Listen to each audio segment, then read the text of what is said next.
Hello. सुबह की प्यारी शुरुआत एक अच्छी सोच के साथ। फीलिंग्स फीलिंग्स बहुत बार होता है कि हमें कभी खुशी होती है, दुख होता है, तकलीफ होता है। तो उसको तो बहुत बार हम समझ जाते हैं कि मैं क्या फील कर रही हूँ, मुझे क्या दर्द है, क्या पेन है, या मैं कितनी खुश हूँ।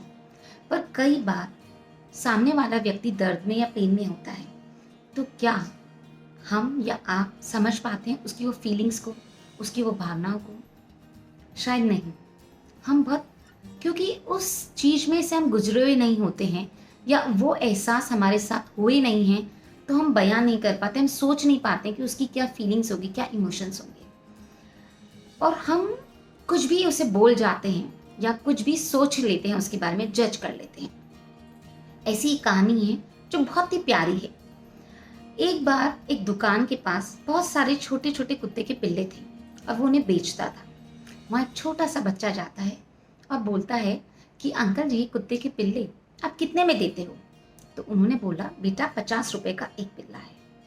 बट वो छोटा सा बच्चा था और उसके पास इतने रुपए नहीं थे। तो बोलता है कि मेरे पास आज 10 रुपए हैं, बाकी के रुपए मैं आपको बाद में दूंगा, चलेगा? तो बोला, नहीं बेटा, ऐसा नहीं होता है। तो बोला, अच्छा ठीक है, अगर आपकी इजाज़त हो तो मैं क्या थोड़ी देर इन बच्चों के साथ खेल सकता हूँ, कुत्तों के बच्चों के साथ? तो वो बोलता है, हाँ ठीक है। वो गेट खोलता है और वो बच्चा अंदर चला जाता है। जैसे ही दरवाजा खुलता है तो कुत्ते के पिल्ले जो हैं वो चारों तरफ भागने लग जाते हैं। जैसे वो इधर उधर भागते हैं तो एक छोटा सा पिल्ला था जो कि बहुत ही धीरे धीरे चल रहा था और साइड में ही था। उसे देख करके उस बच्चे का मन बहुत ही खुश हो जाता है। उसे देख के लगता है, यस, मुझे यही तो चाहिए था, मुझे यही पिल्ला चाहिए। और बहुत ही खुश होके और भागता हुआ दौड़ता हुआ उस दुकानदार के पास जाता है, अंकल ये पिल्ला कितने का है? तो वो बोलते हैं, बेटा ये बेचने का नहीं है, ये भाग नहीं सकता है। बोले, क्यों, ये भाग क्यों नहीं सकता? बोले, इसके पैर में तकलीफ है तो ये दौड़ नहीं सकता, कभी भी तेजी से चल नहीं सकता है, ये धीरे धीरे चलेगा और लंगड़ा के ही चलेगा, तो तुम्हारे किसी काम का नहीं है।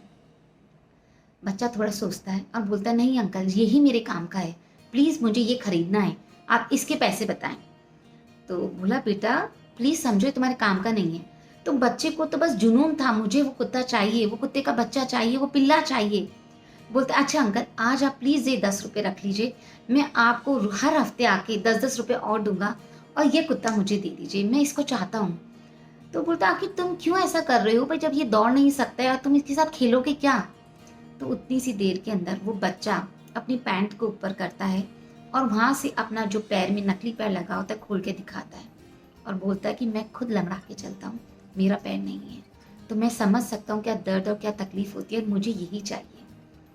उस समय उस दुकानदार को एहसास हुआ कि हकीकत में अपंग कौन है, हकीकत में लाचार कौन है, हकीकत में किसका असक्षम है, कौन है सक्षम है, वो बच्चा या वो दुकानदार जो उस फीलिंग्स को नहीं समझ रहा था, या जो एक कुत्ता नहीं चल पा रहा था उसको बोल रहा था कुछ काम का नहीं है।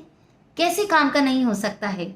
अगर किसी के हाथ और पैर नहीं होते, वो भी दुनिया में कितना कुछ मुकाम हासिल करते हैं। और अगर किसी का दर्द नहीं समझ सकते हो, तो किस बात के इंसान हो? अगर इंसान हो तो उसकी फीलिंग्स की, उसकी भावनाओं की, उसकी दर्द की, उन एहसासों को समझने की कोशिश करें। नहीं तो हकीकत में वो इंसान अपंग नहीं है, अपंग हम हैं, क्योंकि हम उसे अपंग मान रहे हैं और हम उस चीज़ को नहीं समझ पा रहे हैं। सोचेगा ज़रूर। Be happy, be cheerful.